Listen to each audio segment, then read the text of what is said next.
Hello students, this is Vikas Garg. Welcome again on my YouTube channel. Students, पिछली video में मैंने आपको simple journal entry करवाई थी.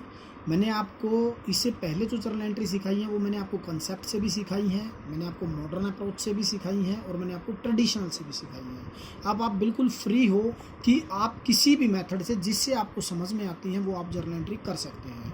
मैंने पिछली वीडियो में आपको सिंपल क्वेश्चंस करवाए थे जिसमें कोई डिस्काउंट नहीं था. नॉर्मली क्वेश्चन करवाए थे, सेल की एंट्री करवा दी थी, परचेज की एंट्री करवा दी थी, असेट्स की, लायबिलिटीज़ की, इनकम की, एक्सपेंडिचर की.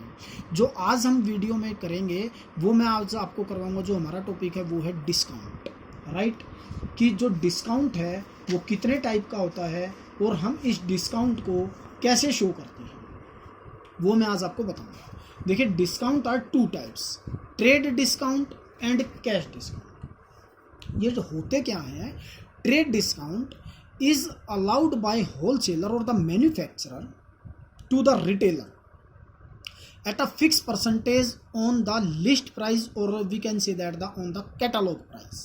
यानी कि जो आपकी लिस्ट प्राइस है, जो कैटलॉग प्राइस है, उस पर एक फिक्स परसेंटेज से जो ये ट्रेड डिस्काउंट दिया जाता है वो होलसेलर द्वारा या मैन्युफैक्चरर द्वारा रिटेलर को दिया जाता है. जैसे मैं एक एग्जांपल लूँ, सपोज कीजिए आपके पास अकाउंटेंसी की बुक है, राइट, और जो अकाउंटेंसी की बुक है वो है आर्य पब्लिकेशन. आर्य पब्लिकेशन से जो, मान लो मैं एक एग्जांपल लेता हूँ, वो मैं ABC बुक डिपो, ये एक बुक डिपो है, ABC बुक डिपो. ये क्या करता है, आर्य पब्लिकेशन से 10 अकाउंट्स की बुक परचेज करता है और जिस पे MRP 600 रुपीज़ पर बुक पे MRP है. यानी कि जो उसका लिस्ट प्राइस है वो है 600 रुपीज़. और जो ये पब्लिशर है ये इस आर्य ABC बुक डिपो को 20% लेस देता है. यानी कि अगर मैं बात करूं 600, उसने 10 बुक परचेज की 6000 रुपीज़ की, और जो ये 20% है ट्रेड डिस्काउंट, उसने 1200 दे दिया, तो जो इसकी एक्चुअल परचेज है वो 4800 की. राइट, और इसमें सबसे बड़ी बात ये ध्यान रखने की है स्टूडेंट्स कि जो ये ट्रेड डिस्काउंट है वो हम अकाउंटिंग में कभी भी शो नहीं करते. राइट, यानी कि अब आपको समझ में आ गया होगा, trade discount is allowed by the manufacturer और the wholesaler to the retailer at a fix percentage on the list price और on the catalogue price. Right, and it never be shown in the accounting. On the other hand, cash discount. What is cash discount? This discount is allowed to the customer by the retailer to making prompt or we can say that the quickly payment. जल्दी payment के लिए हम जो उसको discount देते हैं वो cash discount कहलाता है. देखिए, मैं इसी एग्जांपल को कंटिन्यू करता हूँ यहाँ पे. अभी मैंने एग्जांपल लिया था कि ABC जो आर्य पब्लिकेशन है उसने ABC बुक डिपो को 10 बुक अकाउंट की सेल करी और उस बुक पे MRP जो है वो 600 रुपीज़ है. वो उसको क्या करता है, 20% ट्रेड डिस्काउंट देता है और वो हो गया जी 4800 रुपीज़. और ये इसको क्या बोलता है, ये इसको बोलता है कि आप जो मेरी पेमेंट है आफ्टर 3 मंथ्स आप इसको पेमेंट कर देना. राइट, कैश डिस्काउंट कैसे होगा. अब इसने क्या किया, 4800 रुपीज़ का जो गुड्स सेल किया है, यानी कि जो इसने परचेज किया है, ये इसको बोलता है कि 3 महीने के बाद पेमेंट कर देना, तो आपको 4800 रुपीज़ देने हैं. दूसरी तरफ ये बोलता है कि अगर आप इसकी पेमेंट विद इन 1 वीक कर देते हैं, तो आपको 5% कैश डिस्काउंट दिया जाएगा. यानी कि अगर आप 3 मंथ्स के बाद पेमेंट करते हैं तो 4800 रुपीज़ आप पे करेंगे, और अगर आप 1 वीक के अंदर पेमेंट कर देते हैं तो 4800 रुपीज़ का 5% यानी कि 240 रुपीज़ आप डिडक्ट करके, और जो रिमेनिंग अमाउंट बचता है ये बच गया आपका 4560. ये अमाउंट मुझे आप कैश पे करें. It will be shown in the account, ये हमेशा अकाउंट में दिखाया जाएगा. तो स्टूडेंट्स, ये था हमारा ट्रेड डिस्काउंट और कैश डिस्काउंट. आज मैं इसकी से रिलेटेड आपको कुछ जर्नल एंट्रियां बताऊंगा कि वो जर्नल एंट्री कैसे और कब की जाती है। देखिए इसमें एक और मैं आपको फंडा बताता हूँ। एक ये बात ध्यान रखनी है, जो कैश डिस्काउंट है वो केवल कैश डिस्काउंट तभी दिया जाएगा जब कस्टमर जो है कैश पेमेंट करेगा। ये कभी भी क्रेडिट पेमेंट पे कैश डिस्काउंट नहीं दिया जाता। ऐसा भी हो सकता है कि जैसे सपोज कीजिए मैंने कहा इसने 4800 रुपीज़ का गुड्स परचेज किया था, ये क्या करता है इसमें से केवल 2000 रुपीज़ कैश पे करता है विद इन 1 वीक। केवल 1 वीक में ये केवल 2000 रुपीज़ कैश पे करता है। तो जो 5% कैश डिस्काउंट मिलेगा वो केवल 2000 पे मिलेगा, पूरे अमाउंट पे नहीं मिलेगा। यानी कि जो कैश डिस्काउंट दिया जाता है जितना अमाउंट कैश मिलेगा उसी पे कैश डिस्काउंट दिया जाएगा, क्रेडिट पे कभी भी ये डिस्काउंट नहीं दिया जाता। राइट, देखिए अब हम इसको कैसे शो करते हैं वो मैं आपको कुछ एग्जाम्पल से बताऊँगा। Purchase goods from Rahul of the list price of ₹40,000 at 10% trade discount. हमने राहुल से परचेज किया है 40,000 रुपीज़ लिस्ट प्राइस का माल 10% ट्रेड डिस्काउंट पर। अभी मैंने आपको बताया था ट्रेड डिस्काउंट शो नहीं किया जाता। तो जो हमारी जर्नल एंट्री बन जाएगी वो क्या बन जाएगी, परचेज अकाउंट डेबिट। मैंने आपको पिछली लास्ट वीडियो में बताया था कि जहाँ पे गुड्स वर्ड आता है वहाँ पे परचेज या सेल जो भी होगा वो हम परचेज लिख देंगे। ये अगर आपने मेरी लास्ट वीडियो नहीं देखी तो आप वहाँ जाके इसको अच्छे से समझ सकते हैं। परचेज अकाउंट डेबिट, देखिए इसमें कैश ये जो है वो कैश हमने माल परचेज नहीं किया तो हमने क्या किया है, क्रेडिट किया है टू राहुल। अब 40,000 का जो माल था वो 10% ट्रेड डिस्काउंट यानी कि 4,000 के डिस्काउंट पर परचेज किया। मैंने आपको बताया था कि trade discount never will be shown in the account. Right, यानी कि 40,000 का 10% 4,000, 36,000 का माल परचेज किया तो वी कैन 36,000 रुपीज़। नरेशन आप लिख लेना। सेकेंड, अब इसने बोला return goods of the Rahul, return goods to Rahul of the list price of ₹1,000। अब देखिए लिस्ट प्राइस का माल वापस किया है 1,000, यानी कि जो हमने 40,000 का 10% ट्रेड डिस्काउंट पर खरीदा था वो लिस्ट प्राइस थी, तो ये 1,000 भी लिस्ट प्राइस है। इट मीन्स आपको जो 10% है वो इस पे भी लेस करना पड़ेगा। राइट, तो देखिए हमारी एंट्री क्या हो जाएगी, Rahul debit to purchase return account. 1,000 से 10% आप डिडक्ट करोगे तो ये आ जाएगा 900। इसका मतलब क्या होता है स्टूडेंट्स, हमने 36,000 का उसको गुड्स परचेज किया था उससे, जिसमें से 900 का किसी भी रीज़न के कारण हमने उसको माल वापस कर दिया।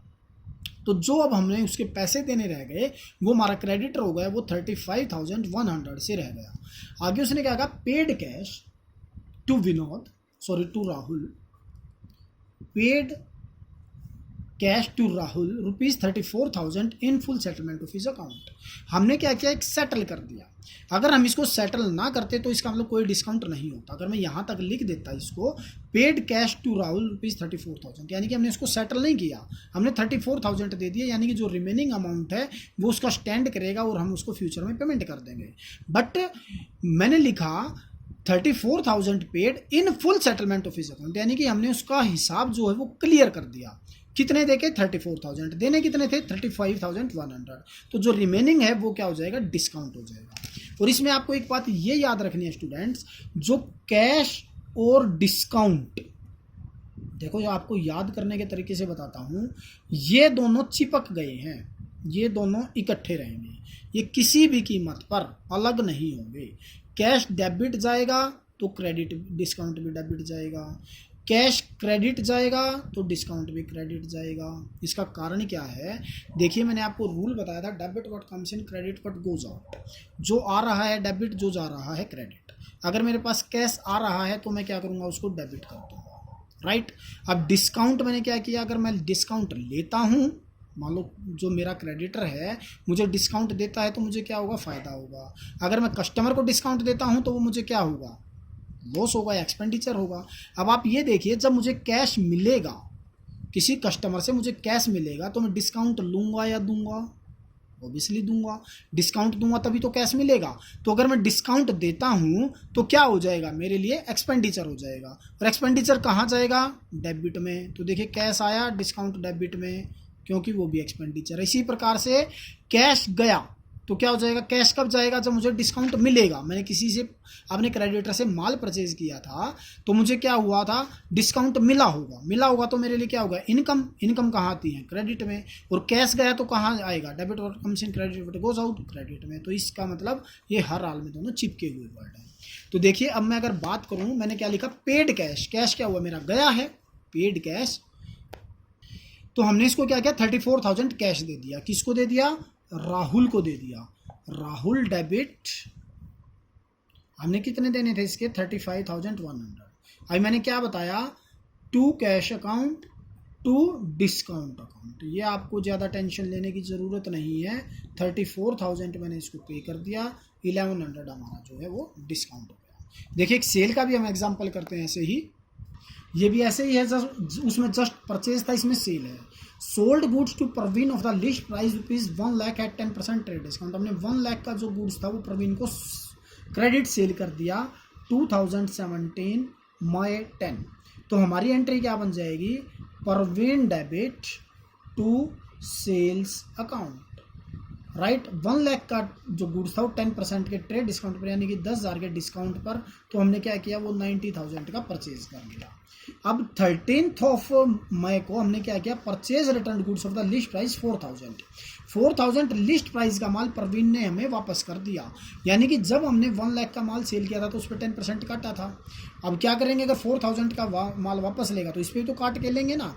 अब इसको मैं एक एग्जांपल से ये समझाता हूँ। सपोज कीजिए आपने क्या किया, 600 की अकाउंट्स की बुक थी, राइट।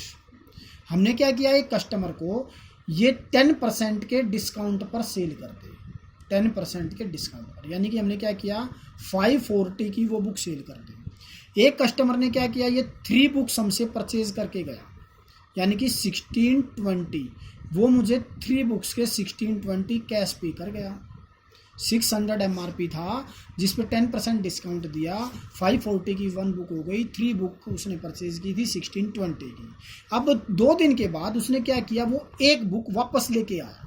तो मैं उसको कितने पैसे रिटर्न करूं, 600 करूं या 540 करूं, 540 किए जाएंगे, क्योंकि जब मैंने 600 की बुक सेल की थी तो उस पर 10% डिस्काउंट दिया था। जब मैं वापस लूँगा 600 की बुक तो उस पर भी डिस्काउंट डिडक्ट होगा। तो इसी प्रकार से सेम, जब मैंने 1 लाख का गुड सेल किया था तो 10% डिस्काउंट दिया था। जब मैं 4,000 का माल वापस लूँगा तो इस पर भी डिस्काउंट कट जाएगा, और हमारी एंट्री क्या हो जाएगी, sales return account debit to Praveen, कितने का, 3600 का, राइट। यानी कि अब जो हमारा हिसाब रह गया, प्रवीण से जो रुपए लेने रह गए वो कितने रह गए, 86,400। नेक्स्ट क्या कहता है, receive from Praveen the amount due to from him under a cash discount of 5%। यानी कि उसने क्या किया कि जो डिस्काउंट उससे पैसा लेना था वो कितना लेना था, 81,600, राइट। तो मुझे अब कितना अमाउंट लेना था इससे, 86,400। देखो 90,000 का टोटल सेल किया, 3600 का गुड्स से रिटर्न हो गया, 90 में से ये माइनस करेंगे तो आप 86,400 रुपीज़ रह गया। अब इसने कहा प्रवीण से मैंने जो पैसा लेना था, यानी कि 86,400 लेना था, वो 5% कैश डिस्काउंट काट के मैंने वापस पैसा ले लिया। तो वो लिया 18th को। तो ये क्या हो जाएगा, कैश आया है, अभी मैंने आपको बताया था कैश और डिस्काउंट जो है वो चिपके हुए वर्ड हैं।